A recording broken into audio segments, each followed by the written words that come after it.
ఇంకోటి అధ్యక్ష, మాది పారదర్శకం అంటారు మా బట్టి అన్న. నేను ఒకటి అడుగుతున్నా బట్టి గారు, మీరు ఇక్కడ ఉన్నారు, మేము అక్కడ ఉన్నాం. ఆ రోజు మిషన్ కాకతీయ స్టార్ట్ చేస్తే అన్ని నియోజకవర్గాల్లో చేసినాం కదా, క్యాంప్ ఆఫీసులు కడితే అన్ని నియోజకవర్గాల్లో కట్టినాం కదా, 119 బీసీ గురుకులాలు స్టార్ట్ చేస్తే అన్ని నియోజకవర్గాల్లో చేసినాం కదా, 119 ఎస్సీ గురుకులాలు స్టార్ట్ చేస్తే అన్ని నియోజకవర్గాలు చేసినాం కదా, మిషన్ కాకతీయ చేస్తే అన్ని నియోజకవర్గాలు చేసినాం కదా, మెడికల్ కాలేజీలు పెడితే 33 జిల్లాలకు మెడికల్ కాలేజీలు ఇచ్చినాం కదా.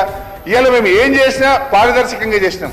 మీరు మొన్న ఎస్డిఎఫ్ ఒక జీవో ఇచ్చిండ్రు, జీవో నంబర్ 251, 1/11/2025 నాడు ఒక జీవో ఇచ్చిండ్రు ఎస్డిఎఫ్.